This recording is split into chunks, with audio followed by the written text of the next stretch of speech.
तेज हो रहा है इसका मतलब है। चलिए जी, तो स्टार्ट करते हैं। सो लास्ट क्लास में हम लोग ये वाला पार्ट कर रहे थे। अभी हम ना लास्ट क्लास में आई थिंक क्या डिफाइन किया था, PDF, PMF, discrete, continuous, mix, random variable का डेफिनेशन लिखा था। फिर सीडीएफ के थ्रू आई थिंक उसका थ्योरम लिखे थे हमने, और फिर क्वेश्चंस कर रहे थे पीडीएफ, पीएमएफ और सीडीएफ से रिलेटेड। ठीक है, सो कुछ पूछना है किसी को, डाउट यहाँ तक? अभी हमने ये वाला पार्ट कंप्लीट किया ना, इसमें डिस्कस किया है। तो आप ये सब चीज़ें बुक्स में भी देख सकते हो, जो भी आप मैं पढ़ा रहा हूँ ना, आप you can look into different books. आप चाहो तो देखो उसमें समझ आ रहा है कि नहीं यार। कुछ बुक्स में ऐसी चीज़ें हों जो आपको अगर नहीं समझ आता हो तो आप डिस्कस कर सकते हैं ये चीज़ें, है ना। सो क्योंकि एक बार अगर हमने चीज़ें कवर कर ली, डेफिनेशंस, तो किताबों में जो चीज़ें लिखी वो आपको समझ आनी चाहिए। अगर आप कवर कर रहे हो तो मतलब क्वेश्चन सॉल्व करने हैं, नहीं तो फिर मैं आगे बढ़ूंगा आगे, ठीक है ना। सो इसमें था कि जनरली एक बार पहले इसको कंप्लीट कर देता हूँ, फिर हम लोग प्रॉब्लम डिस्कस करेंगे डिटेल में, असाइनमेंट डिस्कस करेंगे। पहले तुम लोग असाइनमेंट अपना सॉल्व करते रहो, ये है। तो मैं यहाँ से स्टार्ट करता हूँ फिर, अगर ये क्लियर है तो। इसमें मेनली अभी तक इस पार्ट में हमने क्या कवर किया है कि रैंडम वेरिएबल की डेफिनेशन क्या है, फिर एक तो रैंडम वेरिएबल डेफिनेशन क्या है, और फिर हमने डिफाइन किया था सीडीएफ क्या होता है। फिर कोई फंक्शन दे रखा है और पूछे हमसे कि वो सीडीएफ है कि नहीं है, तो वो 4 कंडीशन थी कि मतलब if and only if condition है कि सीडीएफ होने के लिए वो right continuous, non decreasing, infinity पे 1, माइनस इन्फिनिटी पे 0, ये कंडीशन थी।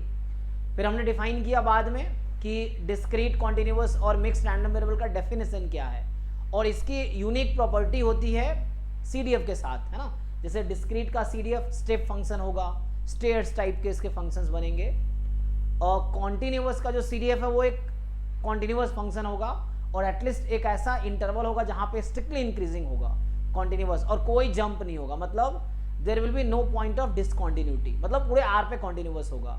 मिक्स वाले में ये था कि जंप भी होगा और किसी एक पार्ट में स्ट्रिक्टली इंक्रीजिंग भी होगा, तो दोनों होगा तो वो मिक्स रैंडम वेरिएबल है। फिर हमने लास्ट क्लास में डिफाइन किया था पीएमएफ क्या होता है, पीडीएफ क्या होता है ना।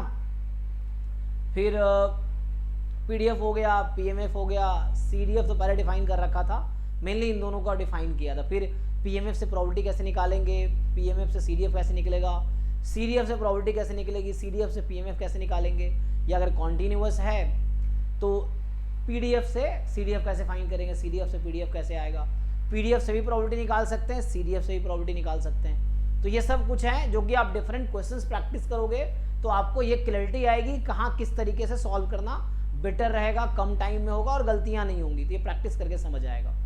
सो आपको उसके लिए डिफरेंट बुक्स के क्वेश्चंस कर सकते हो, डीपीपी कर सकते हो, जो असाइनमेंट्स हैं वो कर सकते हो, मॉक टेस्ट में क्वेश्चंस आ रहे हैं उसको कर सकते हो, है ना। सो प्रैक्टिस के लिए बहुत सारी चीज़ें हैं, आप वो कर सकते हो 1 by 1।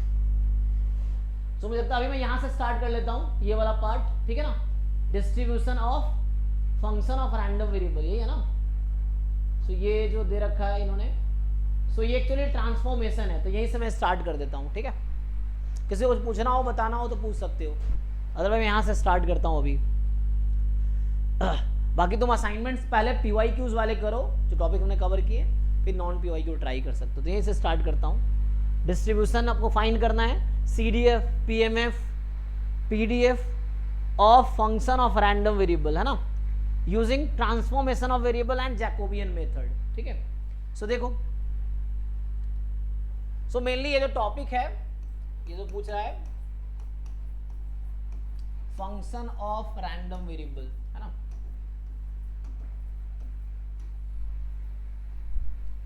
सो मेनली इसमें क्या है, देखो इस वाले पार्ट में करना क्या है आपको, इस वाले पार्ट में आपको फाइंड करना है। सपोज ऐसा है कि लेट, मैं ऐसा बोलूं कि let x be a random variable. अच्छा, हमने ये भी लिखाया होगा आपको, अगर x कोई रैंडम वेरिएबल है एंड g कोई वेल डिफाइंड फंक्शन है, g is a well defined function,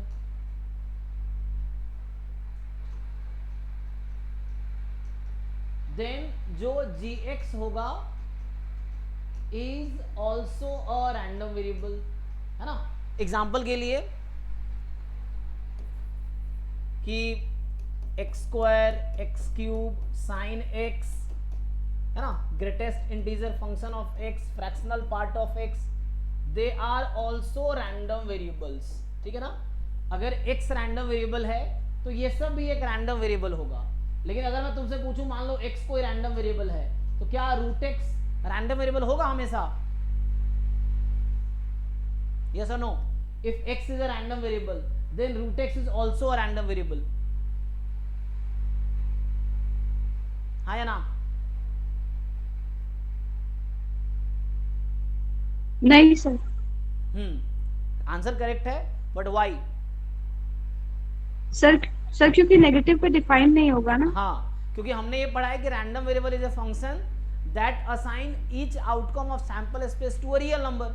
but हमने कहा x रैंडम वेरिएबल है, तो रैंडम वेरिएबल का अगेंस्ट तो कोई भी रियल नंबर हो सकता है, क्योंकि हमने फिक्स तो किया नहीं कि पॉजिटिव है। अगर पॉजिटिव होगा तो ये होगा, if x is a positive random variable then root x will also be a random variable. But x just एक रैंडम वेरिएबल है, सो हो सकता है x is taking negative values and for that values of x root x will not be a real number. और उस case में ये definition fail हो जाएगा, क्योंकि random variable is a function from omega to r, तो इसका range हमेशा रियल नंबर होने चाहिए। तो अगर हमारा x नेगेटिव हो गया तो root x will not be a real number in that case, and then in that case root x will not be a random variable. तो मैं यहाँ इसलिए वेल डिफाइंड फंक्शन लिखा हमने। सो वेल डिफाइंड का मतलब वही है कि इसका है ना फंक्शन डिफाइंड हो। सो बुक्स में इसको लिखता होगा, देखेंगे आप अगर वीके रवायत पढ़ेंगे तो वहां लिखता होगा बोरेल मेजरेबल फंक्शन, ऐसा लिखता होगा वहां पे। सो मीनिंग वही है। सर जी सर एक टर्म होता है Borel set. Sir Borel set क्या होता है? वो जी रोहित जी की सर की बुक में था। हाँ हाँ हाँ, बोरेल सेट क्या होता है, जैसे मैंने आपको बताया था कि सबसे लार्जेस्ट सिग्मा फील्ड हम लोग क्या कंसीडर करते हैं? Sir power series. हाँ, वो पावर सेट ही है। जो बोरेल सेट है एक्चुअली वो सिग्मा का पावर सेट ही है। तो वहां पे बोरेल सेट स्पेशली तब यूज करते हैं जब आपका जो सैंपल स्पेस है उसमें अनकाउंटेबल नंबर ऑफ एलिमेंट है। जैसे आप देखेंगे वहां पे जो बुक में यूज किया है कि जब आपका ओमेगा जैसे 0 1 का सेट है, ठीक, तो वो वहां पे सिग्मा फील्ड को क्या लेता होगा? सिग्मा फील्ड, जैसे मैं तो नोटेशन यहाँ पे जी यूज कर रहा था, मान लो जी ले लेता हूं, तो ये है सिग्मा फील्ड। सो इसमें ये क्या कंसीडर करता है, ये उसको वहां लिख इसको लिखता है बोरेल सिग्मा फील्ड, वो लिखता होगा वहां पे, है ना, बोरेल सिग्मा फील्ड लिखता है। ये बोरेल सिग्मा फील्ड क्या है, ये बोरेल सेट क्या है? तो बोरेल सेट एक्चुअली क्या होता है कि एक ऐसा सेट, जैसे मैं इसके करस्पॉन्डिंग अगर बोरेल सेट लिख रहा हूं, इसका मतलब that set must contain all subset of this, चाहे वो सिंगलटन सेट हो, ओपन इंटरवल हो, क्लोज इंटरवल हो, सेमी ओपन हो, सेमी क्लोज हो, इसके जितने भी पॉसिबल सबसेट है वो सब होगा। तो इनडायरेक्टली ये समझो पावर सेट ही है। तो जैसे जो बोरेल सिग्मा फील्ड वर्ड जो डिफाइन करता है वो, सो आप ये समझिए अभी के लिए कि it is the power set of omega. आप सिंपली ये समझिए, ठीक है। तो ये बोलना चाह रहा है उसमें, तो वहां लिखता होगा उसके जितने सबसेट होंगे सब इसमें होगा। Okay sir. Sir anti set भी। हाँ हाँ, उसमें अच्छा एम्प्टी सेट भी हो जाए, कोई प्रॉब्लम नहीं उसमें। हालांकि एम्प्टी सेट लेने के लिए हम एम्प्टी सेट वहां पे मुझे लगता है कि सिग्मा फील्ड है, तो सिग्मा फील्ड एम्प्टी सेट होना जरूरी है ना, क्योंकि सिग्मा फील्ड का डेफिनेशन था एम्प्टी सेट तो होना ही चाहिए, तभी तो सिग्मा फील्ड बनेगा, ये तो होना ही पड़ेगा। ठीक है। तो यहाँ पे जो नोटेशन यूज करेगा जनरली पावर सेट की बात करेगा। ये बोरेल वर्ड तब यूज करता है जब ये सैंपल स्पेस मेरे अनकाउंटेबल सेट हो। सो अगर ये अनकाउंटेबल सेट है तभी यूज करेगा बोरेल, अदरवाइज अगर फाइनाइट सेट है या काउंटेबल है तो ये वर्ड यूज नहीं करता है। तो ये जनरली डिफाइंड है, बोरेल कोई मैथमेटिशियन है उसके रेस्पेक्ट में है ना, ये लोग नाम देते हैं। तो ओके सर। सर बुक में यूजुअली 0 से 1 का ही सेट दिया था फॉर नहीं, कुछ दिस। भी हो सकता है, ये एग्जांपल के लिए ये आर भी हो सकता है, ओमेगा आपका पूरा आर भी हो सकता है, ओमेगा आपका 0 से इन्फिनाइट का इंटरवल भी हो सकता है, ये भी हो सकता है, कोई दिक्कत, कुछ भी हो सकता है, ये भी हो सकता है। ओके सर, मतलब अनकाउंटेबल है तो हम इस टर्म को यूज करें, ठीक है जी सर।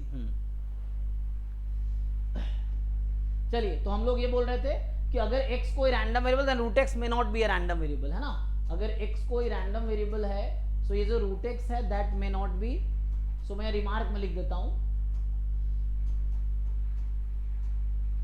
है ना। तो इसलिए हम लोग आगे देखें, एक वर्ड पढ़ेंगे आगे, मैं बताऊंगा कि जैसे क्वेश्चन इस तरह के एग्जाम में खूब आते हैं कि if x and y are independent random variable then x square y square independent होगा ही। वहाँ बोला if x square and y square independent random variable then x y may not be independent, क्योंकि जरूरी नहीं है कि उसमें मतलब वो वेल डिफाइंड फंक्शन नहीं। कहने का ये मैं कहना चाह रहा हूँ कि रूट एक्स, अगर x हमारे पास रियल नंबर है तो रूट एक्स तो वेल डिफाइंड फंक्शन होगा ही नहीं, है ना। तो इसीलिए वहाँ पे आगे जाके चीज़ें आएंगी तो समझ आएगा आपको। तो मैं यहाँ बोलना चाह रहा हूँ कि if x is a random variable then root x may not be a random variable, may not. Why? Because when x attain negative values then root x will not be a real number, इसीलिए, ठीक है। so अभी हमें क्या करना है, इस part का पर्पस ये है कि अगर x का मतलब आपको मान लो मैंने CDF दे दिया तो आपका y is equal to g x है, जहां g कोई वेल डिफाइंड फंक्शन है। अब आपसे पूछेगा इसमें कि what is the CDF of y, मतलब gx।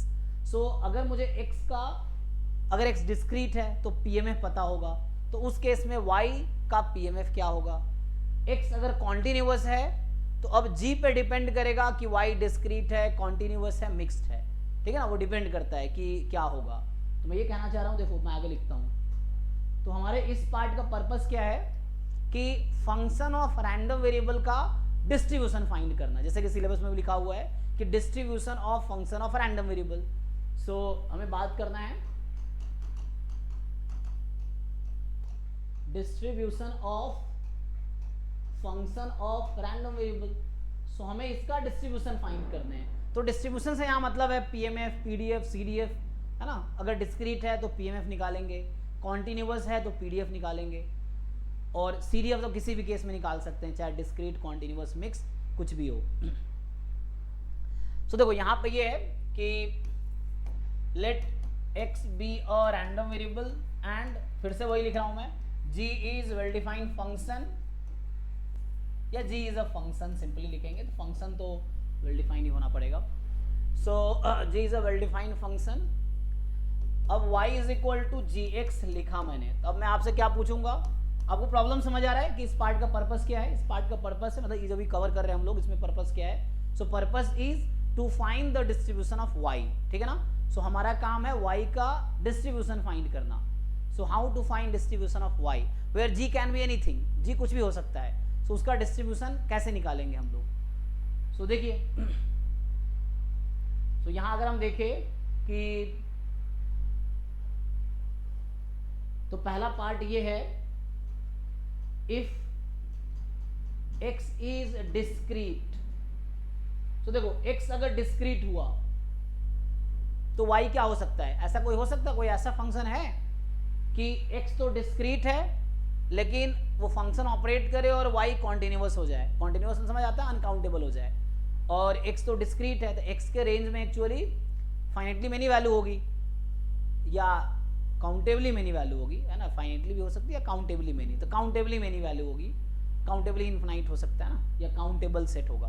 तो x का रेंज काउंटेबल सेट है क्योंकि x तो डिस्क्रीट, अगर मैं ले रहा हूँ पहला केस में x डिस्क्रीट रैंडम वेरिएबल, तो वी नो डिस्क्रीट क्या होता था कि जिसका रेंज जो है वो काउंटेबल सेट होगा।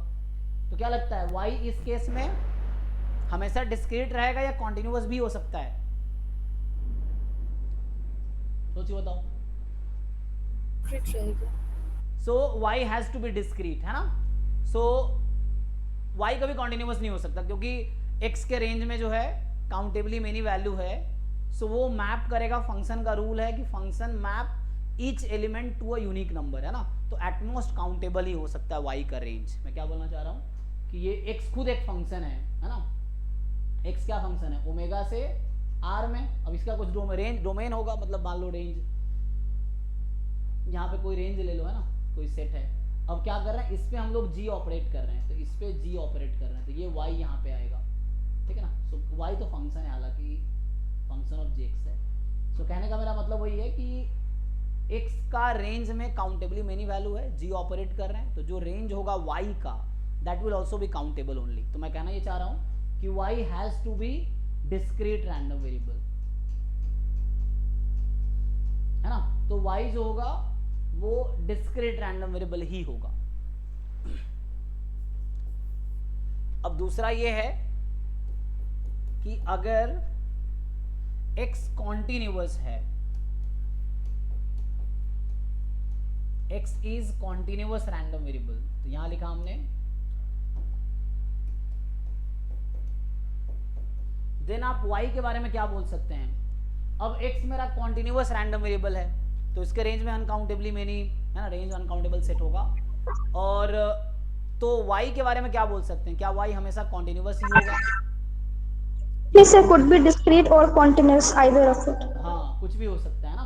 तो इस केस में y में बी डिस्क्रीट और कॉन्टिन्यूअस और मिक्स्ड, डिस्क्रीट और कॉन्टिन्यूअस और मिक्स्ड रैंडम वेरिएबल, ये तीनों में कुछ भी हो सकता है, ठीक है ना। तो जनरली हमें क्वेश्चन में क्या होता है, पीडीएफ और पीएमएफ दिया होता है, तो पीडीएफ दिया होगा तो कॉन्टिन्यूअस है, पीएमएफ दिया होगा तो सर एग्जांपल क्या होगा? हाँ, एग्जांपल बना के दिखाते हैं, चलिए। सो जैसे एग्जांपल के लिए सर जी, सर जब x डिस्क्रीट रैंडम वेरिएबल है तो उसका जो रेंज होगा वो डिस्क्रीट होगा और वो gx का डोमेन बन जाएगा, इसीलिए वो भी डिस्क्रीट होगा, राइट? हाँ हाँ हाँ, क्योंकि फंक्शन का डेफिनेशन क्या है, जैसे जब हम लोग फंक्शन पढ़ते हैं तो फंक्शन क्या करता है, एक एलिमेंट को मैक्सिमम एक एलिमेंट पे मैप कर सकता है। अगर जब हम फंक्शन हम लोग पढ़ते थे a to b में, जब फंक्शन डिफाइन करते हैं तो फंक्शन डोमेन के एक एलिमेंट को मैक्सिमम एक पे ही भेज सकता है, वो मतलब एक पे ही भेजेगा। तो अगर ये वाला काउंटेबल सेट है और ये एक फंक्शन है, तो ये जो रेंज आएगा इस फंक्शन, अगर किसी फंक्शन का डोमेन काउंटेबल है तो फंक्शन का रेंज कभी भी अनकाउंटेबल नहीं हो सकता, डोमेन रेंज को काउंटेबल ही होना पड़ेगा। वजह क्या है, क्योंकि ये काउंटेबल है, तो काउंटेबल में यहाँ पे फंक्शन कहता है, फंक्शन क्या होता है, function is a rule that assign each element of domain to a unique element in the codomain.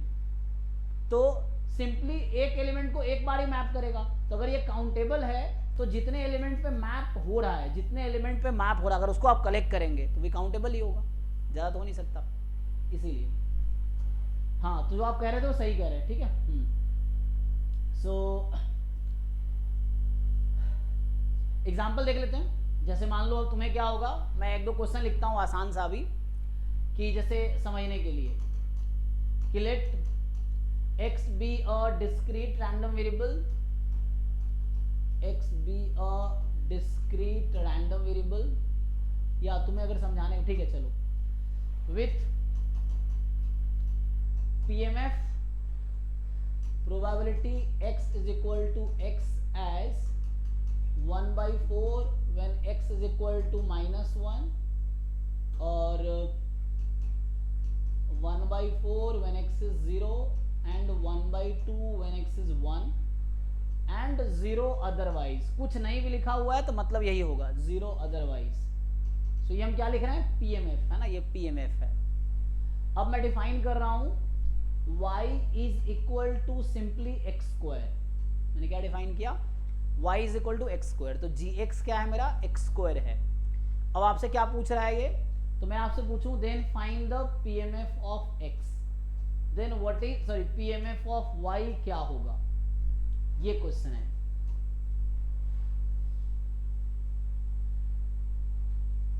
x एक डिस्क्रीट रैंडम वेरिएबल है जिसका ये PMF है।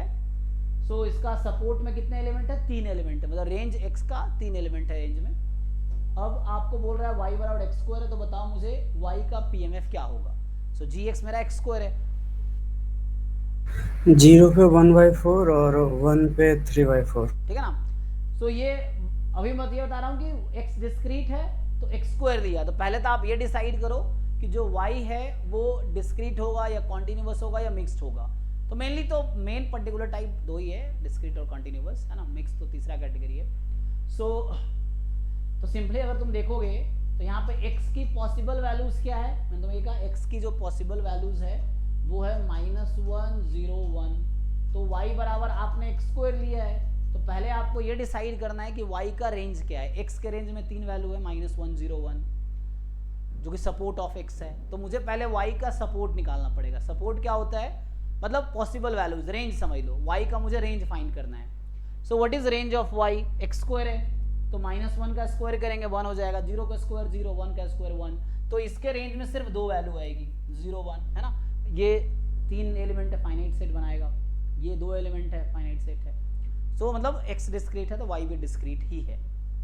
अब मुझे अगर निकालना तो इसका, अगर पीछे से मैं है ना, पहले मैं आपको बैकग्राउंड बता दूं इसको, थ्योरी कैसे डिसाइड करना है। सो यहाँ पे simply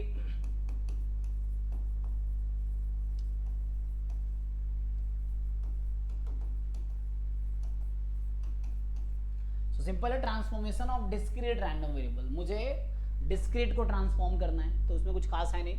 so let x be a discrete random variable. So इसका मतलब ये है कि जो इसका रेंज होगा, अगर मैं बात करूं आपसे कि रेंज ऑफ x जो होगा तो ये कुछ इस तरह का नंबर होगा, small x1, small x2, small x3, इसको आप मैप कर पाएंगे। तो ये रेंज है x का, जिसको हम लोग सपोर्ट बोलते हैं। या इसी चीज को हम लोग ऐसा भी लिखता हूँ, है ना।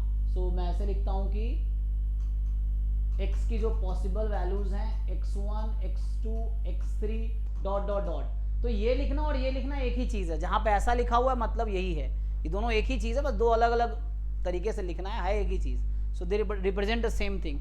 जब हम लोग ऐसा लिखते हैं कि capital X can take value x1, x2, x3, x4 and so on, so meaning यही है कि रेंज इसका ये है, या सपोर्ट बोलते हैं।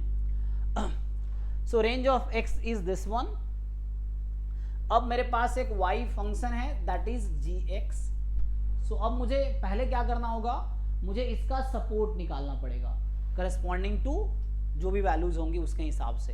सो अब ये चूंकि डिस्क्रीट है, यहाँ कुछ ऐसा आ जाएगा y1, y2, है ना, इस तरह से। जरूरी नहीं y1 जो है वो x1 है करस्पॉन्डिंग, ऐसा जरूरी नहीं है, मतलब इस तरह से y1, y2, y3 dot dot dot ऐसा आ जाएगा। तो ये क्या है, ये रेंज ऑफ y है। मैं ये कहना चाह रहा हूँ पहले आपको निकालने हैं रेंज ऑफ y। तो ये हो जाएगा y1, y2, y3 जो भी पॉसिबल वैल्यूज हैं। सो आपको x का रेंज क्वेश्चन में गिवन होगा, क्यों, क्योंकि x का pmf गिवन होगा या cdf गिवन होगा। सो वहां से आप x का रेंज निकाल सकते हैं, possible values of x। Using that values of x आपको फाइंड करना होगा पॉसिबल वैल्यूज ऑफ y का रेंज आपको निकालना पड़ेगा। सो वो ये आ जाएगी। अब आपको क्या फाइंड करना है, pmf ऑफ y। तो pmf होता क्या है, probability mass function. So each point पे आपको मास फाइंड करना है। तो होगा क्या कि यहाँ से जब आप pmf ऑफ y निकाल रहे होंगे, तो मुझे इनडायरेक्टली फाइंड करना होता है capital Y is equal to some small y। ये स्मॉल y इनमें से कोई भी हो सकता है, आर्बिट्री नंबर स्मॉल y ले रहा हूँ, जो कि इनमें से कोई भी एक हो सकता है। सो हम लोग क्या करेंगे, तो हम लोग यहाँ पे लिखेंगे gx is equal to y। अब यहाँ जरूरी नहीं g इन्वर्टिबल फंक्शन होगा कि आप g इनवर्स कर देंगे, जरूरी थोड़ी कि g invertible function, x square invertible नहीं है। तो आप ऐसा नहीं कर सकते कि, है ना, जैसे हम लोग अगर ऐसा कोई बच्चा लिखता है x is equal to g inverse y, तो ये थोड़ा गलत हो जाएगा ना। हालांकि आप इनवर्स इमेज ले सकते हैं, इनवर्स फंक्शन नहीं बोल रहा हूँ ना, दो चीजें होती हैं, एक होता है इनवर्स इमेज, एक होता है इनवर्स फंक्शन, ठीक है ना। सो इनवर्स इमेज में फंक्शन इन्वर्टिबल नहीं है, तब भी इनवर्स इमेज निकाला जा सकता है। जैसे मैं आपको अगर एग्जांपल देके समझाऊं तो जैसे क्यों होना पड़ेगा, हाँ बाइजेक्टिव होना पड़ेगा। हाँ, इनवर्स फंक्शन इन्वर्टिबल होने के लिए बाइजेक्टिव होना पड़ेगा, लेकिन किसी सेट का इनवर्स इमेज निकालने के लिए जरूरी नहीं है बाइजेक्टिव होना। मैं ये बोलना चाह रहा हूँ कि ये मैं आगे टर्म्स यूज करूंगा इस तरह का, तो वहां पे कंफ्यूजन नहीं होनी चाहिए। देखो यहीं पे एक्सप्लेन कर देता हूँ कि जैसे एग्जांपल के लिए मेरे पास एक फंक्शन है, चलो अभी r से r में, आसान से मैं अगर फंक्शन ले लूं तो let say fx is equal to, या gx कर देता हूँ, gx is equal to x square ही है। और अगर मैं एक सेट a लेता हूँ, जैसे a है -1 to 1 और b है मेरा 1 से 9, मान लो ये है। अब मैं आपसे दो क्वेश्चन पूछूंगा इसमें। पहला क्वेश्चन होगा मेरा कि व्हाट इज द, ये g कर दिया मैंने इसको, g is r to r not r square. So ये r to r फंक्शन है, ठीक है। gx मेरा x स्क्वायर है यहाँ पे। सो पहली चीज मुझे डिसाइड करनी है g ऑफ a, तो इसको हम बोलते हैं image of set a under function g, ठीक है। इसका मतलब ये है, इसको पढ़ेंगे कैसे, g ऑफ a का मतलब हम सेट a का इमेज निकाल रहे हैं g फंक्शन में। तो ये क्या होगा, क्वेश्चन ये है कि व्हाट इज दिस सेट। तो मैं आपसे यहाँ पूछना चाह रहा हूँ कि ये किसके इक्वल आएगा, ये भी एक सेट होगा क्योंकि इमेज का भी एक सेट होगा। दूसरा क्वेश्चन होगा कि G इनवर्स ऑफ B, तो इसका मतलब होगा inverse image of set B under function G, ठीक है ना। सो ये दो क्वेश्चन है, आप समझिए, बताइए एक बार, समझ आराम से ट्राई करो, बताओ बेसिक। सर 0 से 1। ओके, तो यहाँ आपके पास आ गया 0 से 1, है ना। तो जैसे x a आपका सेट था -1 से 1, तो स्क्वायर करेंगे तो जो नेगेटिव वाला नंबर है वो भी पॉजिटिव हो जाएगा, है ना। सो यहाँ से आपके पास आ गया 0 to 1, ठीक है। दूसरा वाला क्या होगा,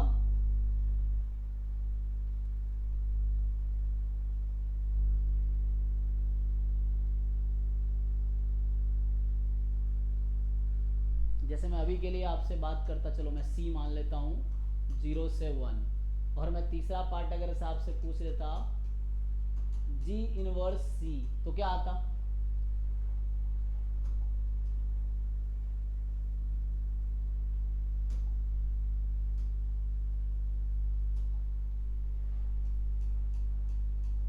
ठीक है। सो G inverse of set C -1 से 1। अच्छा, ठीक है।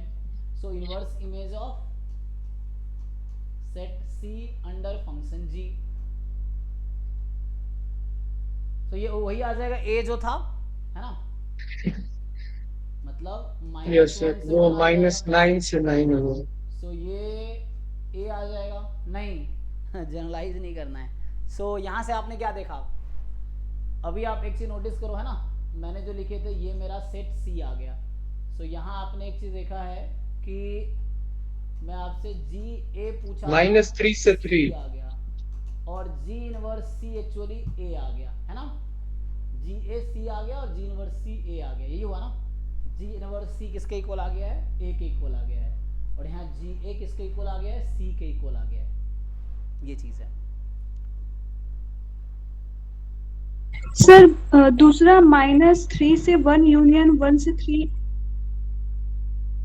अच्छा, यहाँ पे इक्वल आ गया, बट जरूरी क्या, हाँ, तो ये जरूरी नहीं इक्वल हो। मैं थोड़ा एक दो और एग्जांपल देता हूँ, यहाँ पे कोइंसिडेंट हुआ है, मैं थोड़े और, हाँ, तो ये क्या आ जाएगा, -3 से -1 यूनियन 1 से 3 ना, चेक कीजिए। सर ये समझ नहीं आ रहा है सर। ये सब 11th-12th की चीजें हैं। इनवर्स था ना क्लास 12th में, inverse of a function, inverse image, अभी समझाता हूँ, देखो। तो ये सब की यहाँ पे जरूरत पड़ सकती है, अभी जो हम लोग ट्रांसफॉर्मेशन पढ़ेंगे तो इसकी जरूरत पड़ेगी, ये जो कर रहा हूँ मैं। चलो एक डी सेट भी लिख देता हूँ मैं, तो ये मेरे पास डी सेट है जस्ट -3 से -1, और आपको मैं अगर चौथी चीजें पूछूं कि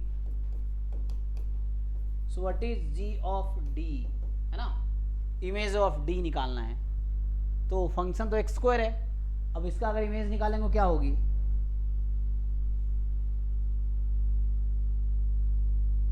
बताओ D का इमेज क्या होगा। जैसे A का इमेज निकाला आपने, सेम तरीके से इस फंक्शन में D का इमेज क्या लिखना चाहिए मुझे, सो 0 से 9। तो यहाँ पे आ जाएगा 0 से 9। सब डिस्क्रीट हो जाएगा 1 4 और 9। नहीं, ये डिस्क्रीट सेट थोड़ी है, तो कॉन्टिन्यूअस है, ये तो कॉन्टिन्यूअस सेट है ना, तो इमेज तो कॉन्टिन्यूअस आएगा, तो -3 से 3। नहीं, G ऑफ D पूछ रहे हैं, इमेज क्या होगा, 1 to 9 sir 1 to 9।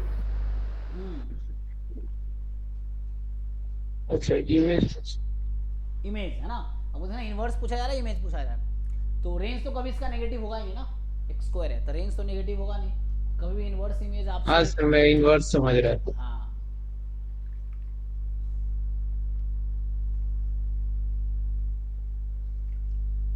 Sir inverse pre image ही ना होगा।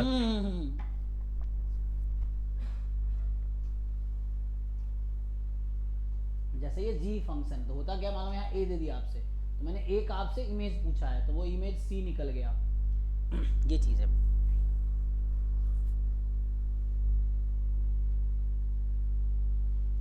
अब एक चीज और ध्यान रखो, तो ये कौन सा सेट आ गया, ये सेट आपका बी आ गया। लेकिन जब मैं जी ऑफ डी बी आ गया, लेकिन जब मैं जी इनवर्स बी पूछा तो वो ये आया है। तो यहां से एक चीज क्या समझ आया आपको, यहां से ये चीज समझ आया कि जो ये इमेज है एक्चुअली जी ऑफ डी है, ये सबसेट हो गया ना। अच्छा सॉरी, डी सबसेट है, बी है सबसेट ना। बी क्या है, बी मेरे पास था 1 to 9। अच्छा वहां पे सबसेट वो है।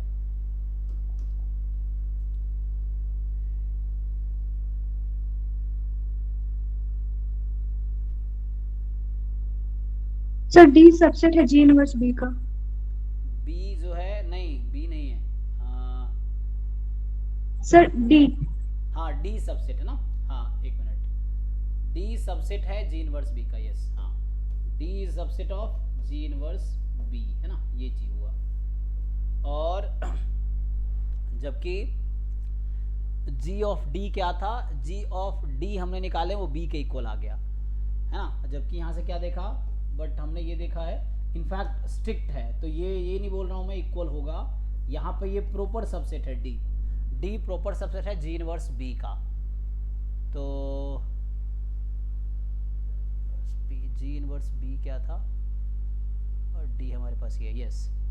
बट यहाँ से देखा हमने जी ऑफ डी जब निकाले हमने जी ऑफ डी, तो ये एग्जैक्टली बी के इक्वल आया है। तो मैं बस यहाँ बताने, इसका पर्पस मेरा बस ये था कहने का, इफ एंड ओनली इफ नहीं है कि ऐसा नहीं कि जी डी अगर बी है तो डी की वैल्यू जी इनवर्स बी हो जाएगी, है ना। ऐसा नहीं हुआ, जी इनवर्स भी डी के इक्वल नहीं है, डी प्रॉपर सबसेट है। तो यहाँ मैं ये बोलना चाह रहा हूँ कि ये जी भी इक्वल है, बट यहाँ पर डी जो था that is not equal to g inverse B. तो ये मैं इतना डीप में नहीं जाऊंगा, ये थोड़े प्योर मैथमेटिक्स का पार्ट है, मतलब सेट थ्योरी का।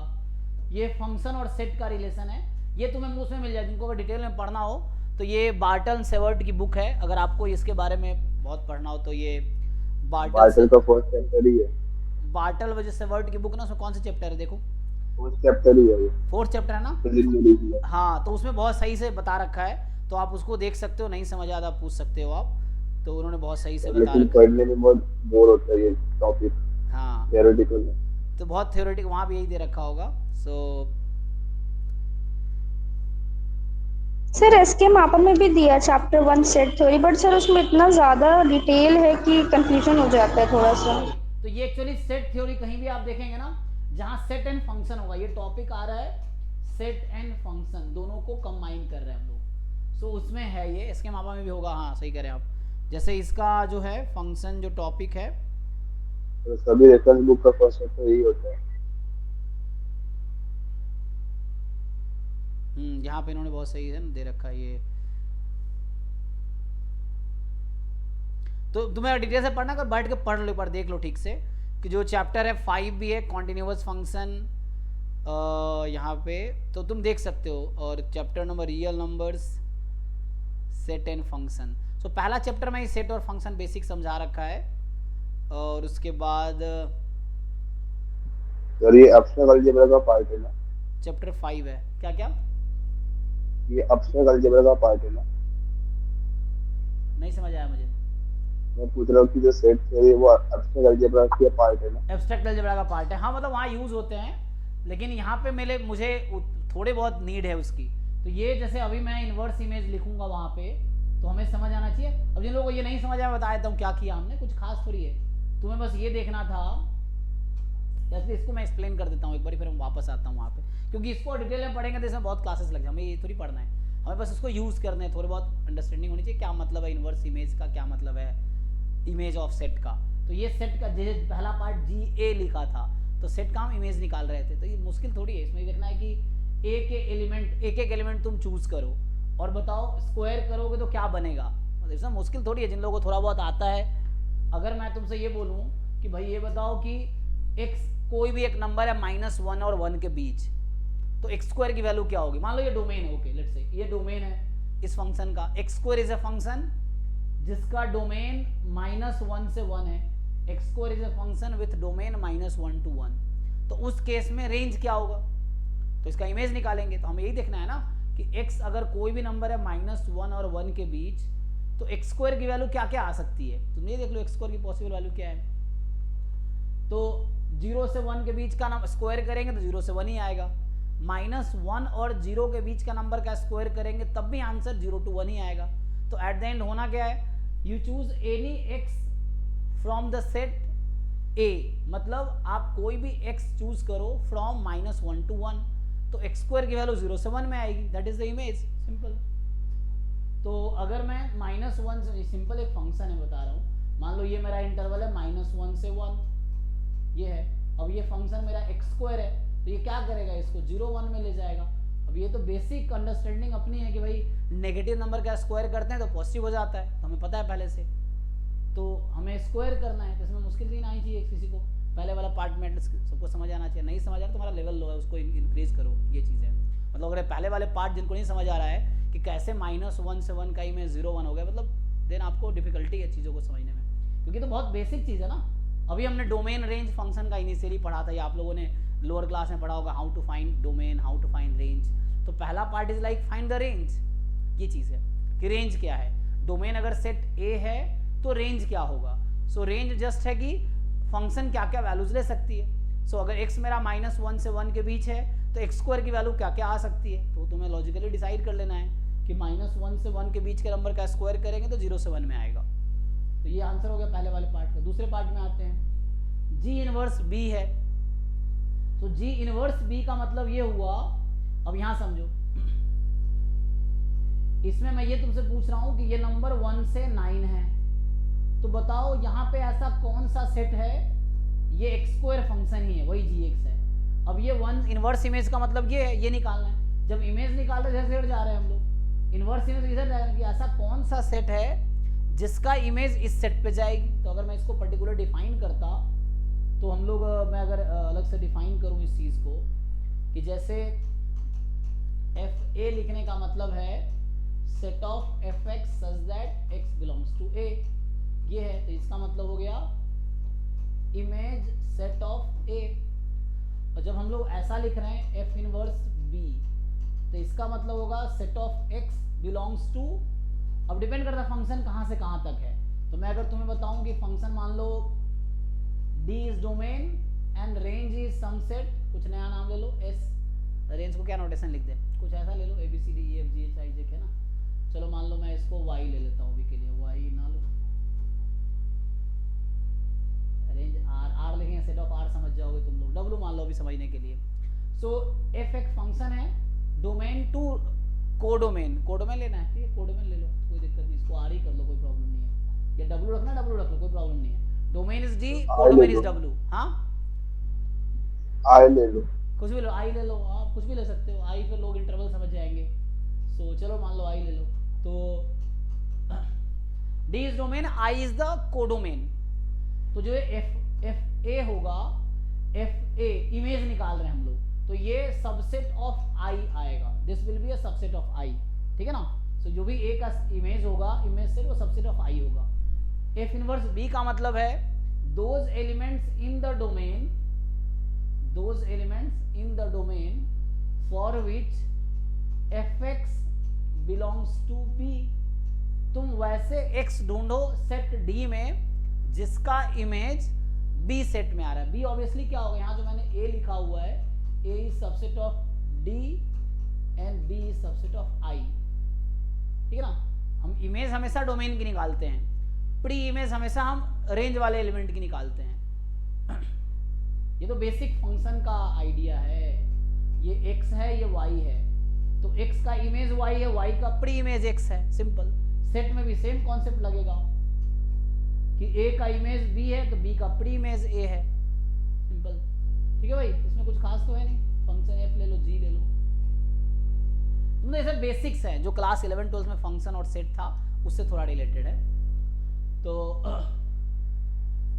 एफ इनवर्स b मतलब those elements in domain for which fx belongs to b, और ये हमेशा सबसेट होगा डोमेन का। तो इनवर्स इमेज जो निकालते हैं वो डोमेन में आएगा, है ना, और जो इमेज निकाल रहे हैं वो कोडोमेन में आएगा, ये भी चीज़ है। किसी को डाउट है इसमें? ये डेफिनेशन लिखा हूँ मैंने कि what is meaning of image set, what is meaning of inverse image set, है ना, मतलब inverse image of a set. So B set का इनवर्स इमेज निकाल रहे हैं, ये इमेज सेट था, ये था इनवर्स इमेज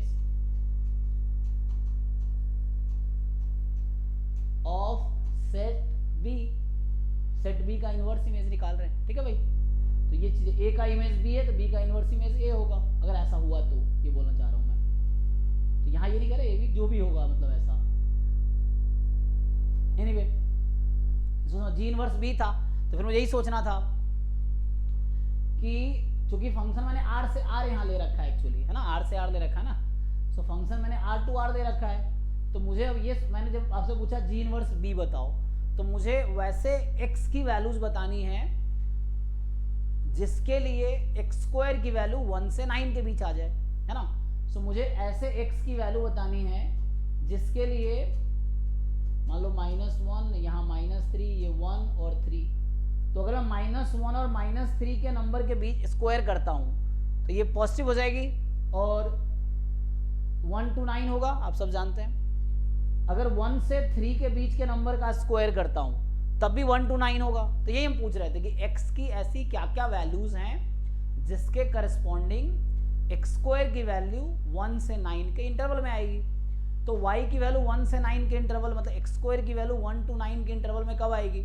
जब x या तो -3 से -1 के बीच है या 1 से 3 के बीच है। तो यही आंसर है इसका कि जब x आप इस इंटरवल में लो या इस इंटरवल में लो, उस इन इस सेट में से कोई भी एक एलिमेंट उठा लो आप, सो दैट विल बी इमेज जो होगा इसका, इस वाले सेट का इमेज वहां जाएगा, ठीक है ना। इनफैक्ट वो भी ठीक है कि g ऑफ दिस निकालेंगे तो ऑब्वियसली b के इक्वल होगा, इसमें कोई प्रॉब्लम नहीं है, ठीक है ना।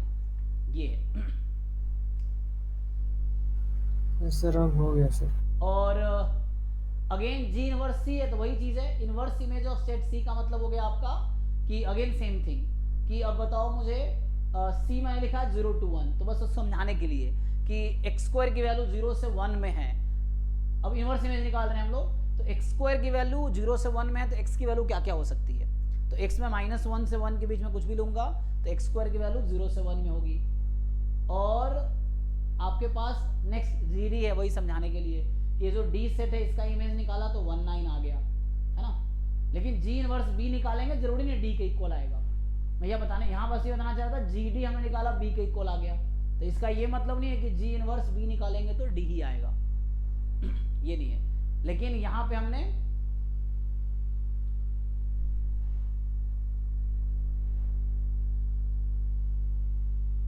और इसका नाम कुछ नहीं दिया, ये जो भी सेट है मान लो ई सेट इसका नाम दे दूं अगर मैं, तो जी इनवर्स बी ई के इक्वल आया तो जी ई बी होगा, कोई प्रॉब्लम नहीं है।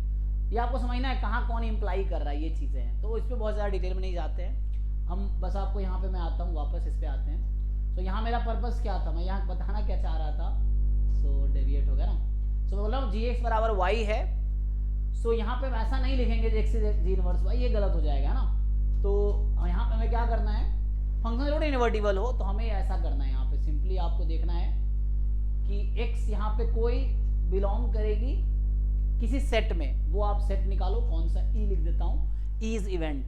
ई कहाँ से आएगा, तो इसको सॉल्व करने से आएगा। तो यहाँ आपको देखना पड़ेगा कि x का जो रेंज है ये y क्या क्या है उसके हिसाब से डिफाइन करेगा, ई क्या होगा उसके हिसाब से वैल्यूज निकालेंगे, जैसे मैं प्रैक्टिकली करके बता देता हूँ। तो यहाँ से आप वैल्यूज निकाल लेंगे, सो यही आ जाएगा सेम, जैसे y1 करस्पॉन्डिंग निकाल लो, यहाँ yi लिख देता हूँ मान लो मैं, सो yi है ना, यहाँ yi कर देता हूँ, तो इसके करस्पॉन्डिंग कोई सेट ei मिलेगा। तो ये थ्योरी है, इसमें थोड़ा मुश्किल हो सकता है समझने में, क्वेश्चन आपको इजीली समझ आएगा। ये तो सिंपल अप्रोच क्या है, x डिस्क्रीट है जिसका रेंज मुझे पता है, क्वेश्चन में गिवन होगा, y इज gx। सो पहले हम लोग y का रेंज निकाल लेंगे। अब y का रेंज निकालने के बाद ईच पॉइंट पे हम मास फाइंड कर लेंगे y का, तो वो हमारा आ जाएगा pmf ऑफ y। जैसे एक क्वेश्चन इस पे करके देखते हैं अगला वाला, तो इसलिए मैंने ये थ्योरी बता दिया जस्ट। अब यहाँ देखिए आप, जैसे सिंपल x की पॉसिबल वैल्यू -1 0 1 है, y की पॉसिबल वैल्यू 0 1 है ना। gx मेरा x स्क्वायर है, तो यहाँ बोल रहा हूँ कि y बराबर gx, तो वो वाला x मेरा अब x स्क्वायर है ना, g मतलब gx इज x स्क्वायर। तो अब बताइए मुझे क्या करना होगा। सो मुझे फाइंड करना होगा जो y का रेंज आया है आपके पास। y का रेंज क्या है 0 1, इसका मतलब है y बिलोंग्स टू 0 1 है ना, इसका मतलब था x belongs to this set, ठीक है। सो इसका मतलब था x बिलोंग्स टू सेट -1 0 1, ठीक है। सो अब निकालिए एक एक करके, तो 1 बाई 1 निकाल सकते हैं PMF। तो मुझे क्या करना है, मुझे पहले फाइंड करना है probability y is equal to 0। आप y इज इक्वल टू 0 निकालिए, y इज इक्वल टू 1 निकालिए, आ जाएगा, है ना। सो क्वेश्चन से समझना आसान होता है, थ्योरी थोड़ा कई बार मुश्किल हो जाता है। सो यहाँ से अगर फाइंड करेंगे आप probability y is equal to 0, so probability x square is equal to 0, so probability x is equal to 0 ही आएगा सॉल्व होके। तो यही वो सेट बोल रहा था मैं, तो ये 0 1 आ गया एक्चुअली, तो मतलब 0 ही जस्ट आ गया। और 0 की प्रोबेबिलिटी कितनी थी, तो ये 1/4 हो गई आपकी। अब जैसे आप निकालेंगे y is equal to 1, so probability x square is equal to 1 3/4। हाँ, अब यहाँ पे आपके पास दो वैल्यू आएगी, है ना। तो यहाँ पे x बिलोंग्स टू आप यहाँ लिख सकते हैं +1 -1, ये चीज़, यही इवेंट e था जिसकी मैं बात कर रहा था। सो ये e आया मेरे पास, जैसे कि अगर x स्क्वायर 1 है तो x की वैल्यू +-1 कुछ भी हो सकती है। तो आप ऐसे लिखो इस चीज़ को, या आप सिंपली ऐसे लिखो x इज इक्वल टू -1, 1। तो ये लिखना और ये लिखना एक ही बात है। सो आप लिखो x belongs to this set, या ऐसा लिखो आप। अब क्या करना होगा, -1 पे प्रोबेबिलिटी और 1 पे प्रोबेबिलिटी ऐड कर देना है आपको। तो ऐड कर देना, इसका मतलब हो गया कि x इज इक्वल टू -1 और x इज इक्वल टू 1, दोनों को आप ऐड कर दो।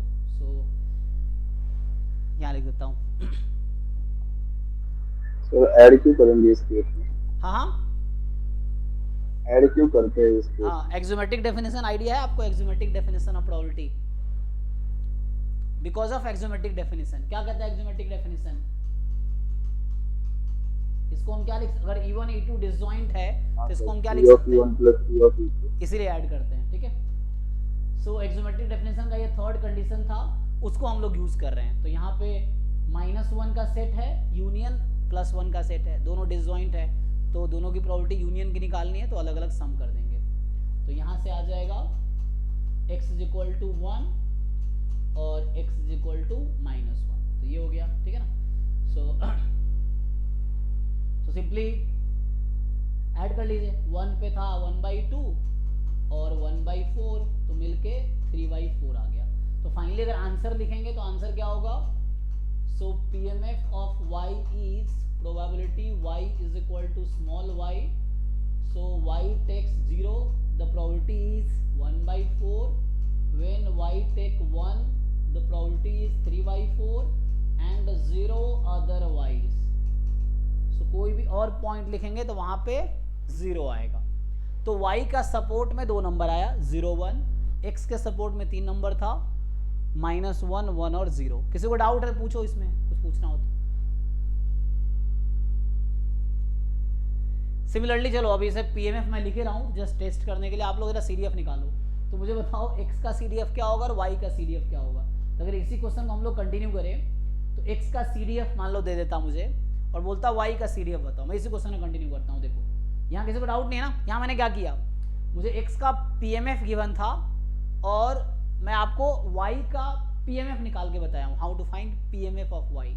अगर इंस्टीड ऑफ गिविंग PMF आपको CDF गिवन होता और आपसे पूछता CDF बताओ, या सिंपली यहीं से मैं पूछ लूँ कि बताओ y का CDF क्या होगा या x का CDF क्या है, y का एटलीस्ट, है ना, बाकी लोग पता होगा। मैं फिर से लिखता हूँ, देखो।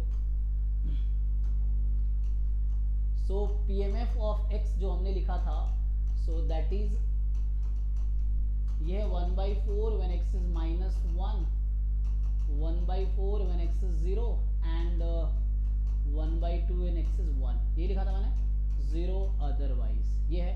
तो इसके करस्पॉन्डिंग CDF निकाल के बताओ जरा आप लोग।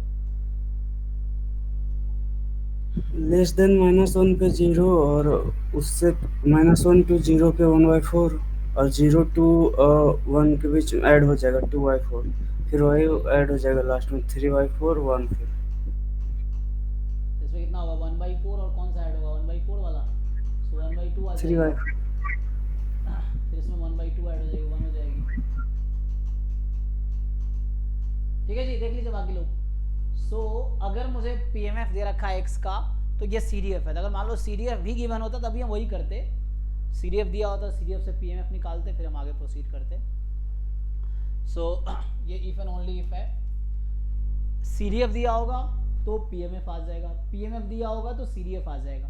ये पता ना कैसे आता है, बताया था कि नहीं निकालना?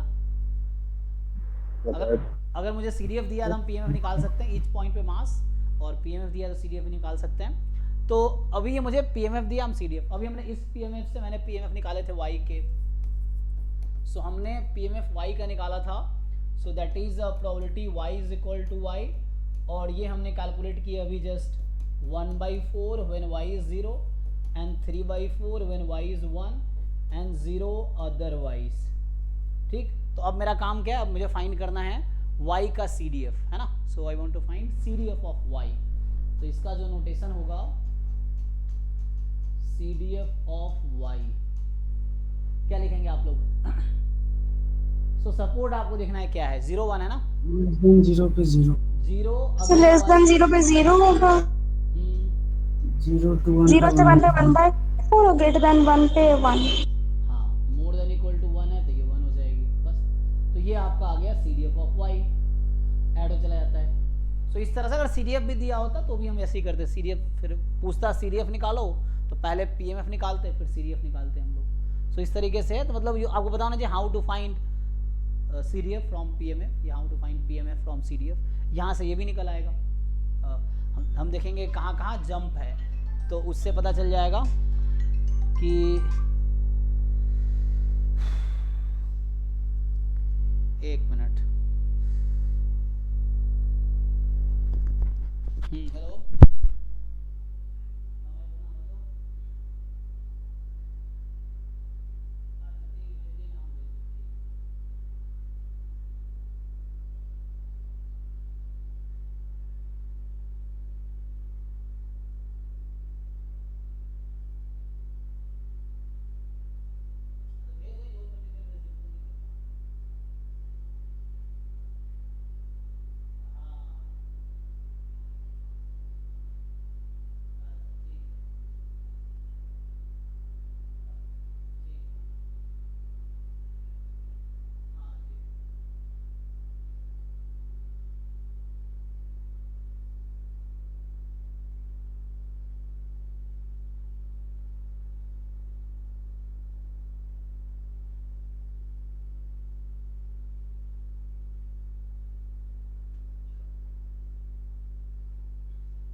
ठीक है। सो आगे देखो नेक्स्ट क्या है आगे कि अभी simply discrete to discrete find किया है ना। सो जैसे अगर मैं बोलूं तुम्हें कि नेक्स्ट क्वेश्चन ये है, क्वेश्चन नंबर 2,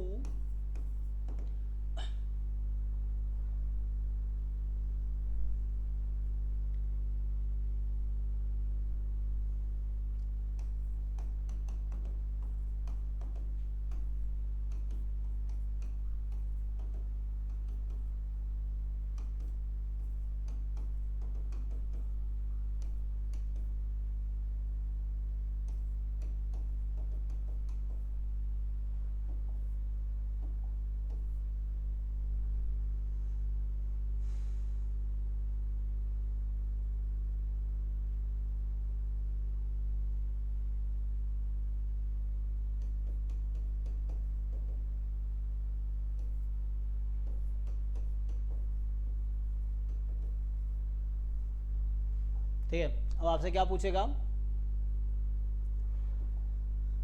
तो ये क्या दे रखा है, this is PMF of a discrete random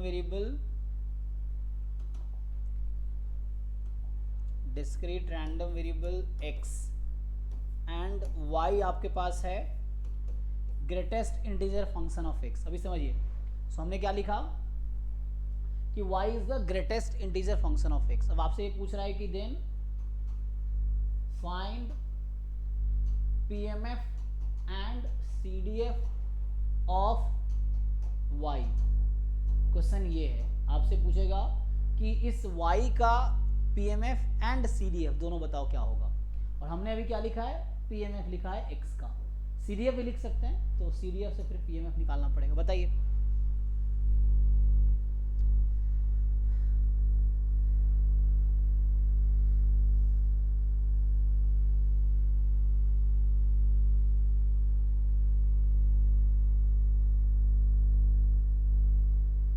sir PMF होगा 0 पे 1/4। पहले कैलकुलेट कर लो पूरा, फिर बताना एक साथ।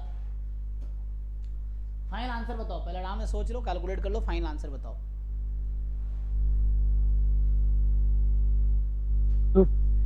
and other 0। अच्छा, ये अभी किसी बच्चे ने पे किया क्या 2500? हाँ, एक तो ऑनलाइन लिया ऐप से और एक आपको यूपीआई किया है? एक ही है क्या? प्रियांशा सिंह मैसेज किया आपको? यूपीआई क्यों किया पूछते हैं, ठीक।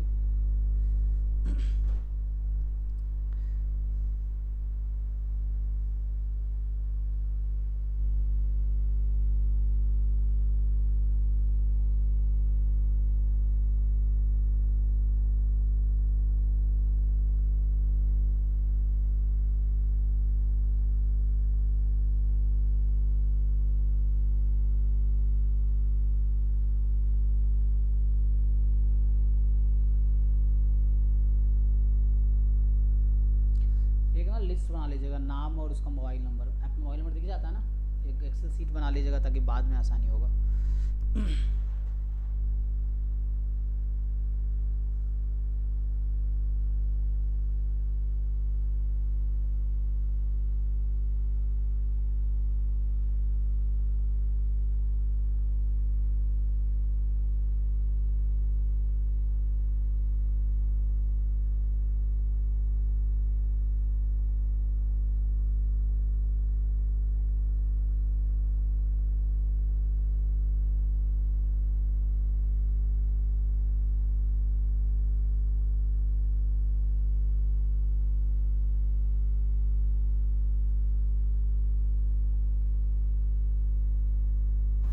सर y तो सिर्फ एक ही वैल्यू लेगा 0। हाँ, तो y क्या probability of y equal to 0 is 1। हाँ, राइट राइट, सर 0 to 1। ठीक है ना। सो सिंपल है, मतलब यहाँ पे क्या हो जा रहा है,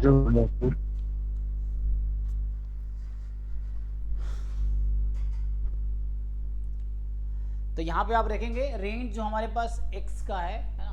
सो सिंपल है ना, जिन लोगों ने आंसर बताया सही बताएं। सो x का जो सपोर्ट है 1/2, 1/3, 1/4 और 0 है ना।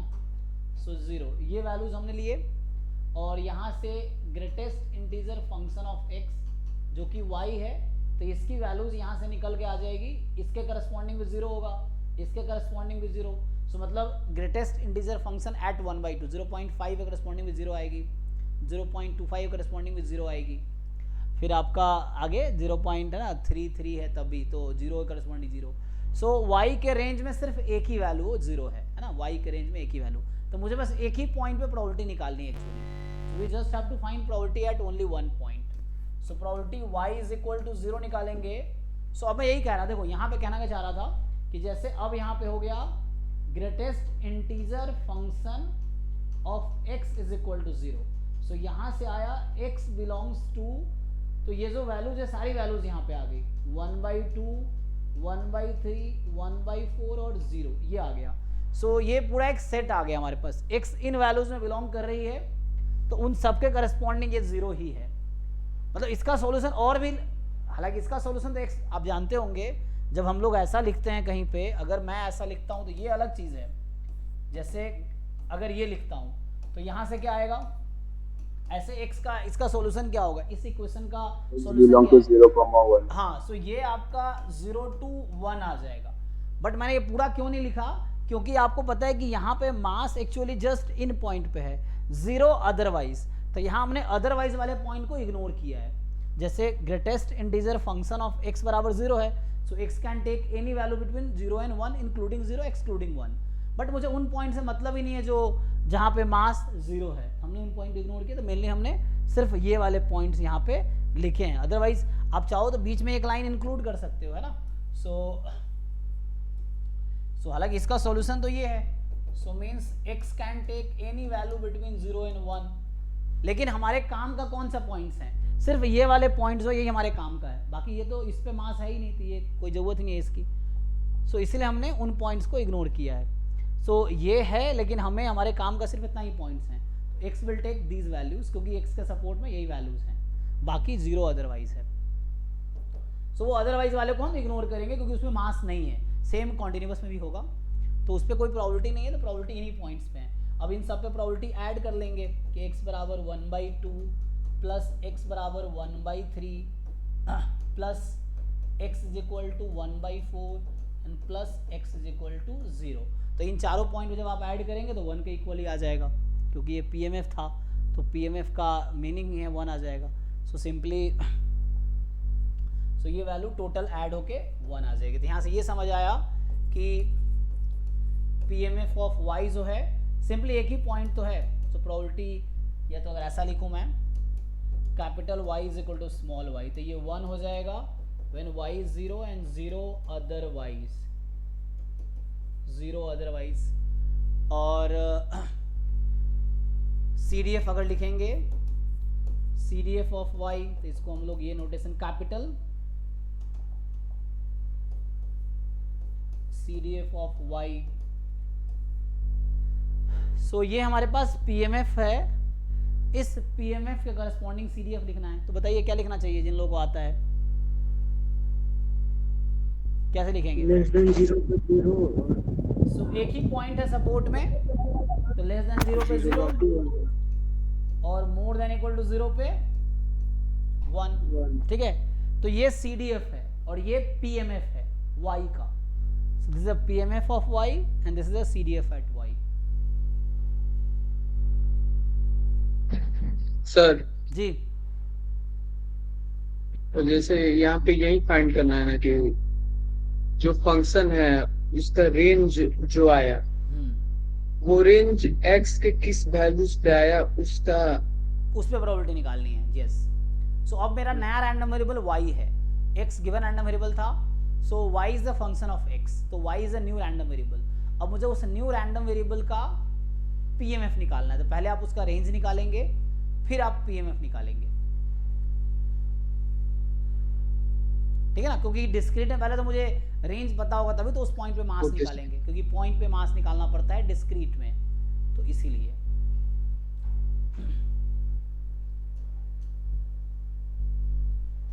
तो ये तो डिस्क्रीट का हो गया। ठीक है, सर आप continuous. Sir y is equal to 0 के करस्पॉन्डिंग PMF 1 नहीं समझ आ रहा। हाँ ये देखिए ना, y is equal to 0 probability कितनी आई, मतलब what is the probability at y is equal to 0? 1। हाँ, तो इसलिए होगा ना, when small y is 0 the PMF is 1, मतलब प्रोबेबिलिटी इज 1 ना। अच्छा ये आपको समझ आता है, ये PMF small x is 1/2, the probability is 1/4 है ना। So this thing can be written differently. देखो आप ऐसे भी लिख सकते हो इस चीज को, जैसे ये जो हमने लिखा हुआ है ना, ये जो x का PMF है, इसको आप ऐसे टेबल के थ्रू भी लिख सकते हो आप कि x और यहाँ पे प्रोबेबिलिटी एट x, चलो ये small x, so x can take value 1/2, 1/3, 1/4 और लास्ट में मैंने 0 दिया, तो 1/2 पे प्रोबेबिलिटी था 1/4, 1/3 पे प्रोबेबिलिटी 1/3 दिया है, 1/4 पे 1/6 है, 0 पे 1/4 था। सो ये जो PMF मैंने यहाँ लिखे हैं दिस सेम एज दिस। अब जैसे ये हमने लिखा है, तो y के सपोर्ट में कितने पॉइंट आया था, आप यहाँ देखो कि y के सपोर्ट में सिर्फ एक पॉइंट है ना, मतलब y का जो सपोर्ट है जस्ट एक पॉइंट है, तो उसी पॉइंट पे पूरा टोटल मास हो जाएगा एक्चुअली। सो यहाँ हमने लिखा है, सो आप क्या चाहते हो, हम इसको इनडायरेक्टली, ये जो इतना हमने लिखा है this can be written directly in one line. अगर आप सिर्फ इतना लिखो probability y is equal to 0 is 1, so this is enough, इतना भी लिख सकते हो आप। तो ये आपको समझ आता है?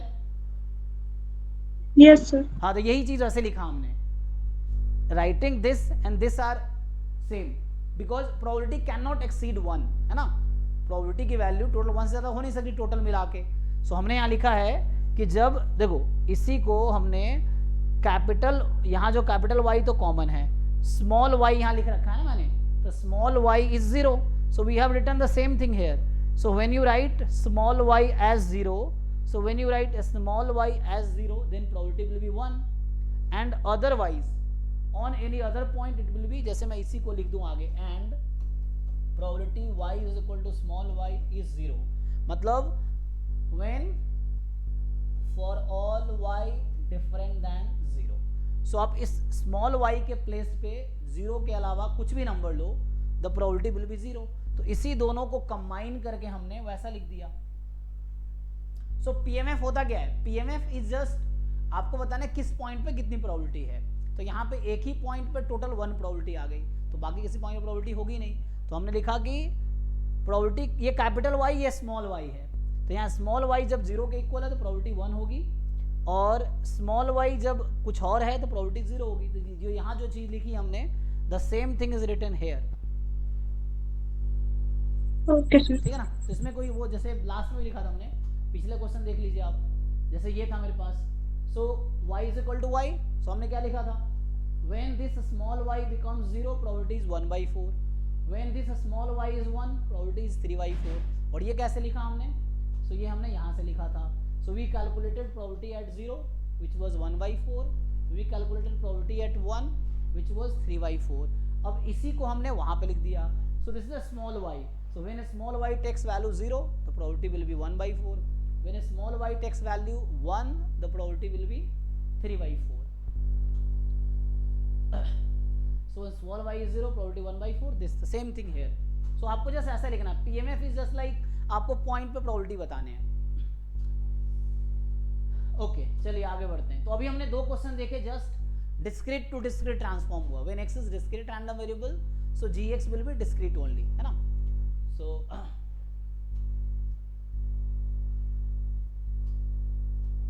अगर कॉन्टिन्यूअस पे आते हैं तो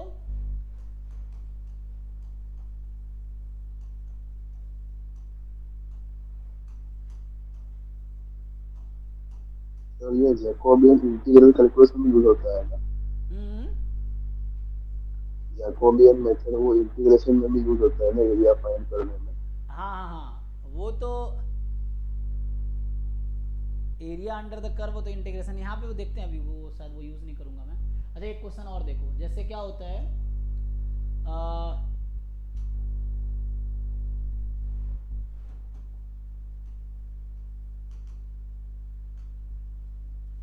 तो आप लोग लोअर क्लास में बाइनोमियल पढ़ा होगा, है ना? जैसे अगर आपसे पूछूं मैं कि लेट x इज बाइनोमियल 2,1/3, तो इसका मतलब ये है कि इसका पीएमएफ क्या होता है, NCX p की पावर x q की power n minus x, where x is actually x can take value 0, 1, 2, है ना? ये बाइनोमियल लोअर क्लास में भी था, तो मैं उसको यूज कर रहा हूँ अभी। सो बाइनोमियल 2,1/3 इसका ये मतलब है। अब मैं y यहाँ पे दे देता हूँ, let's say 2 minus x, then find PMF and distribution। तो डिस्ट्रीब्यूशन चलिए तब पूछते जब स्टैंडर्ड डिस्ट्रीब्यूशन आते हैं। सो PMF ही निकालो, चलो PMF ऑफ y, अब निकालिए y का PMF क्या आएगा।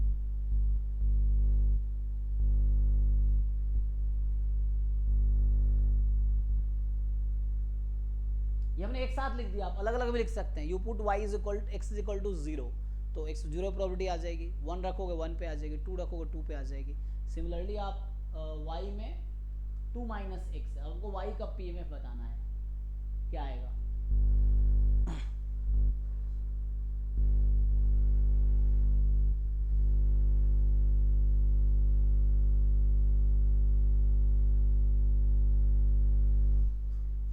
सर बाइनोमियल में 2,2/3। हाँ ऐसे थ्योरम्स हैं, इफ यू नो देन, है ना? सो जस्ट ये एक थ्योरम है, अब इसमें प्रूफ करवाना चाह रहा हूँ बस, और कुछ नहीं, है ना? सो वही आ जाएगा।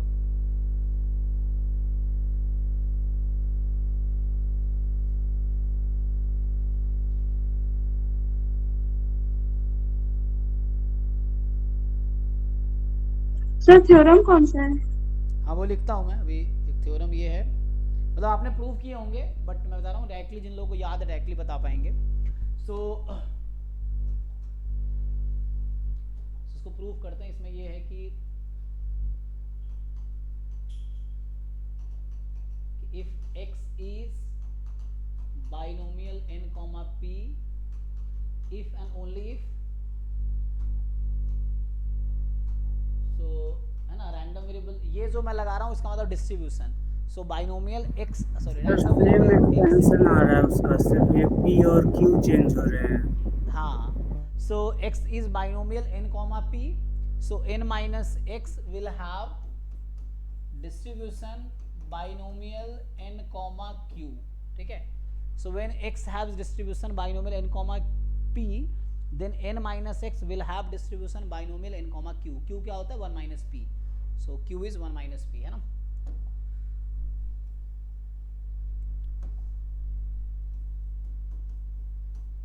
तो ये 1 minus p है आपके पास, so ये थ्योरम है तो वही आ जाएगा। so जब आप डिराइव करेंगे इसको हम लोग क्या करेंगे, so जैसे हमने कहा x का सपोर्ट है 0 1 2, तो जब x का सपोर्ट है, सो सॉल्यूशन लिख रहे हैं x कंटेन्स वैल्यू 0 1 2, तो हमने y ले रखा है n माइनस एक्स, मतलब 2 माइनस एक्स, तो जब x को 0 रखेंगे इसकी वैल्यू 2 आएगी, जब x को 1 रखेंगे वैल्यू 1 आएगी, और ये 0। सो सेम ही है, मतलब x भी जिस सेट में बिलोंग कर रहा है y भी उसी सेट में बिलोंग कर रहा है, कहने का मतलब ये x belongs to 0 1 2, so y also belongs to 0 1 2, क्योंकि सेट में ऑर्डर इंपॉर्टेंट नहीं है ना, तो आप कैसे भी लिख लो, यहाँ भी ऐसे कर सकते हैं, तो ये चीज़ है। सो दोनों का सपोर्ट सेम है ना। सो अब क्या कर रहे हैं हम लोग फाइंड कर रहे हैं y का pmf, सो y का pmf निकालते हैं। सो probability y is equal to small y, so probability y की जगह आप रखो 2 minus x is equal to small y, तो यहाँ से x की वैल्यू आएगी, यहाँ से x की वैल्यू आएगी, उधर जाएगा तो 2 माइनस वाई, ठीक। अब आपको इसका pmf ऑलरेडी पता है, x का pmf ऑलरेडी क्वेश्चन में गिवन है, यूज दैट। तो यहाँ से आ जाएगा कि 2 चूज 2 माइनस वाई, वही यूज कर रहे हैं एक्चुअली हम, 1 बाई जस्ट x के प्लेस पे मेरे पास 2 माइनस वाई है, सो ये आ जाएगा 2 minus y and 2 by 3 raise to power 2 minus y, तो y आ जाएगी। Now you know NCR and NCn minus r both are equal, है ना, n choose r and n choose n minus r both are equal, so this can be written as, so this is same as 2 choose y and you can write 2 by 3 raised to power y and 1 by 3 raised to power 2 minus y, and y takes value 0 1 2, and this says that, इससे क्या पता चला हमें, इससे पता चला कि जो हमारे पास y का pmf आया वो भी बाइनोमियल ही है ना, 2cy 2y3 raised to power this, तो इससे ये पता चला दिस इम्प्लाइज कि y हैज डिस्ट्रीब्यूशन बाइनोमियल 2, 2/3, तो ये प्रूफ हो गया। तो इसका भी प्रूफ वैसे ही आ जाएगा जैसे मैंने ये किया है, सेम तरीके से इस वाले थ्योरम का भी प्रूफ आ जाएगा, अगर आप इसको प्रूफ करेंगे तो वैसे ही आ जाएगा, ठीक है।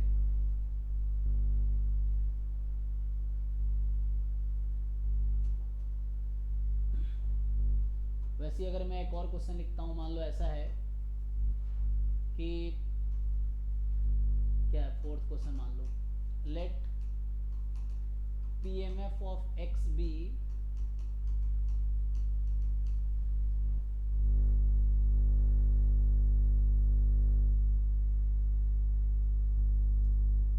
तो ये लेते हैं 2 by 3 when x is 0 and 1 by 3 when x is 1 and 0 otherwise, और आपसे पूछेगा और y is equal to मान लो x की पावर 100 है, so what is pmf of y, question समझ आया?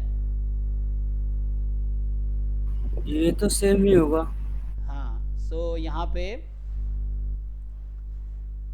देखिए क्या आएगा ना, सिंपल है। सर बाइनोमियल विद 1,1/3, हाँ, बाइनोमियल n क्या है यहाँ पे, सर 1 ना, हाँ यस यस है ना 1, सो एक्चुअली ये भी थ्योरम ही है, तो मैं थोड़ा इसको आगे लिख देता हूँ क्लियरली, सो ये कुछ प्रॉब्लम नहीं है। सो ये जो pmf लिखा है ये बर्नौली है या बाइनोमियल ही है actually, if you see this, so मतलब बर्नौली डिस्ट्रीब्यूशन और बाइनोमियल डिस्ट्रीब्यूशन का जिन लोगों को आइडिया है दे कैन इजीली अंडरस्टैंड। बाकी लोगों को थोड़ा हो सकता है, देखो कहना ही चाह रहा हूँ मैं। सो जैसे एक दो थ्योरम है जो कि आगे फिर से आएगा, लेकिन अभी मैं लिख देता हूँ, जब आगे आएगा तो आप मतलब ज़्यादा बेटर समझ पाएंगे, क्योंकि पहले भी हमने लिखा है ना ये। सो हमने पहला ये लिखा कि x जो है बाइनोमियल n कॉमा p है, so if and only if n minus x is binomial n comma 1 minus p। अभी दूसरा जो थ्योरम जो मैं यूज़ कर रहा हूँ, जो क्वेश्चन लिखा है वो इस पे बेस्ड है कि x अगर बाइनोमियल 1 कॉमा p है, देन x की पावर n जो होगा ये भी बाइनोमियल 1 कॉमा p ही होगा, सेम ही रहेगा। जहाँ n चाहे तो कोई भी नेचुरल नंबर ले लो आप, तो ये बर्नौली है ना, for all n belongs to natural number. So आप n कोई भी नेचुरल नंबर लोगे तो x का, तो ये क्या है, इसका मतलब क्या है, दैट इज, अब जिन लोगों को पता होगा कि बाइनोमियल का स्पेशल केस बर्नौली डिस्ट्रीब्यूशन होता है, when you have just one trial n is equal to 1, so binomial becomes Bernoulli, and then in that case, so ये है only two possible outcomes are possible. हाँ Only two outcomes are possible. 0 1 होगा. हाँ, support 0 1 है, कुछ भी power लेंगे 0 1 ही रहेगा। तो बर्नौली में मतलब n की वैल्यू, x की वैल्यू 0 1 होगी, पॉसिबल वैल्यूज, x का सपोर्ट 0 1 होगा। तो ये बर्नौली p है। तो हम ये कह रहे हैं if and only if x की पावर n जो होगा ये भी बर्नौली p ही होगा, चाहे आप n कोई भी नेचुरल नंबर ले लो, ठीक है ना, ये है।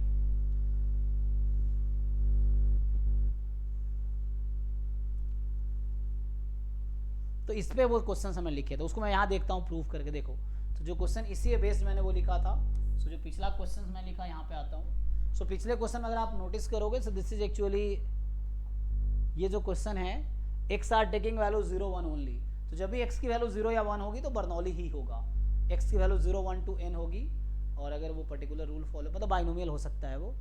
सो यहाँ पे ये तो बर्नौली है, this is Bernoulli with p क्या है 1/3, प्रोबेबिलिटी एट सक्सेस। 1 को सक्सेस बोलते हैं, 0 को फेलियर बोलते हैं बर्नौली में। सो बर्नौली क्या होता है, बाइनोमियल में क्या, there are n trials, each trial has 2 possibility, either success और फेलियर। सो सक्सेस की प्रोबेबिलिटी स्मॉल p लेते हैं और फेलियर की प्रोबेबिलिटी q लेते हैं। सो x इज इक्वल टू 1 जो है बर्नौली में 0 1 दो ही पॉसिबिलिटी हो सकती है। सो बर्नौली में क्या होता है, there is just one trial and it has 2 outcome, success और failure. So probability of success is 1/3, probability of failure is 2/3। तो इंटरप्रिटेशन हम आगे डिस्कस करेंगे।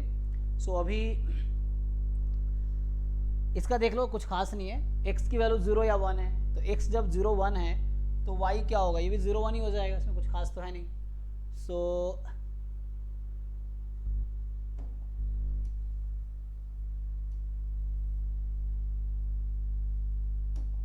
यहाँ देखो, तो इसी को मैं कंटिन्यू कर देता हूँ।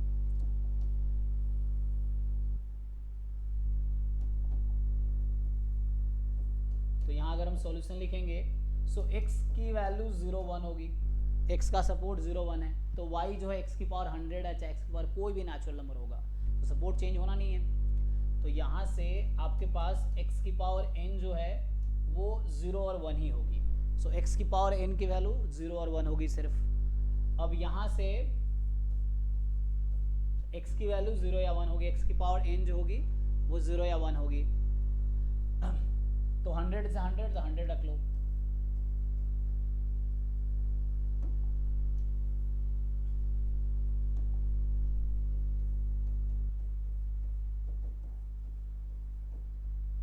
अब जैसे आप x की पावर, जैसे हम लिखते हैं, सो x की पावर 100 इज y एक्चुअली, है ना, y है ना।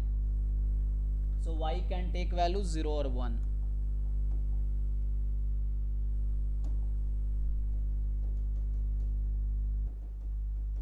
ये ना, तो यहाँ से y इज इक्वल टू 0 निकालेंगे, तो x raise to power 100 is equal to 0, so that will correspond x is equal to 0 only, single value होगी, और x इज इक्वल टू 0 की प्रोबेबिलिटी कितनी है 2/3।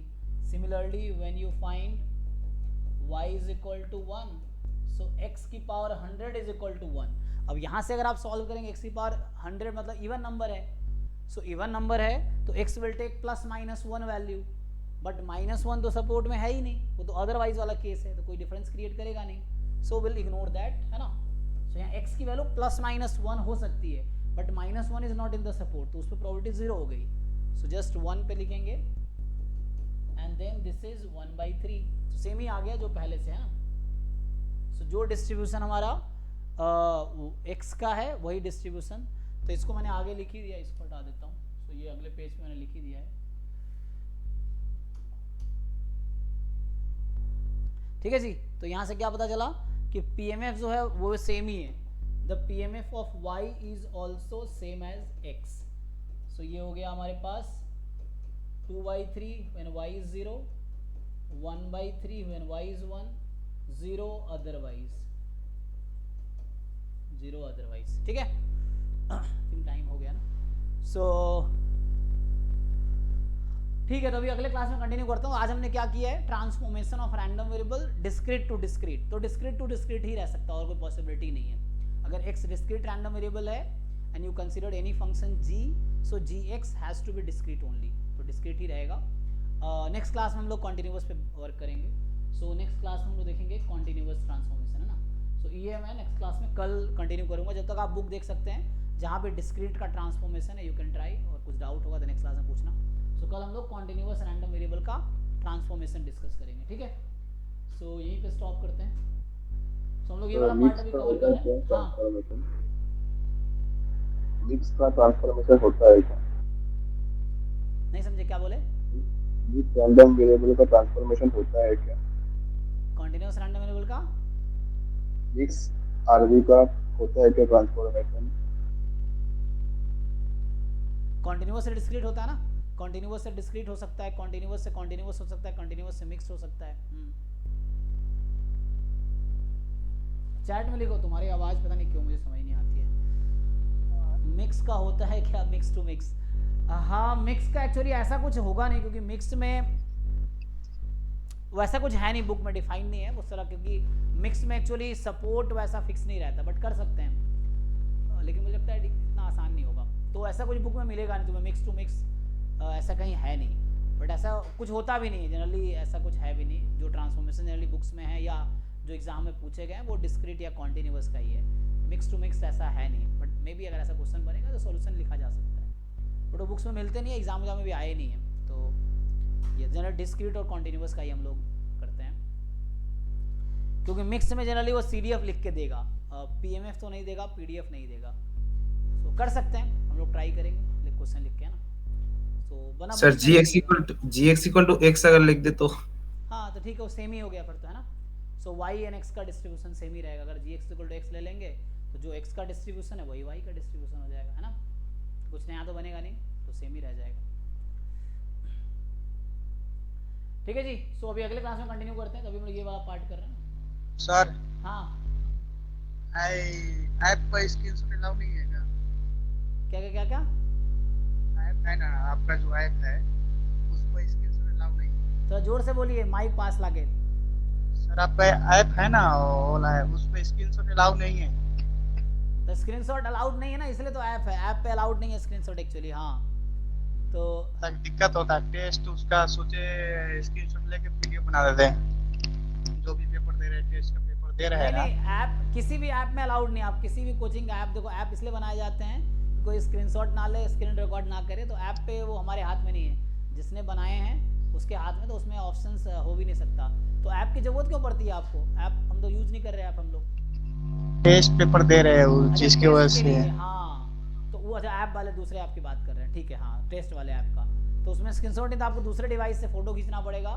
नहीं तो आप लैपटॉप या कंप्यूटर में ओपन करके फोटो भेज सकते हैं. नहीं तो आप बोलेंगे यहाँ टेस्ट ओपन कर लेंगे, उससे कर सकते हैं. तो दिक्कत तो होता है क्योंकि होगा, क्योंकि उसमें वही ऐप का यही रेस्ट्रिक्शन है ना कि ऐप में एक्चुअली स्क्रीनशॉट नहीं ले सकते आप. तो वो बाय डिफ़ॉल्ट आता है, तो उसको हम लोग एक्चुअली कुछ नहीं कर सकते. ये ठीक है जी. चलो गेट की भी क्लास होगी, तो जो गेट वाले बच्चे अटेंड करना चाहते हैं रुक सकते, बाकी लोग जा सकते हैं.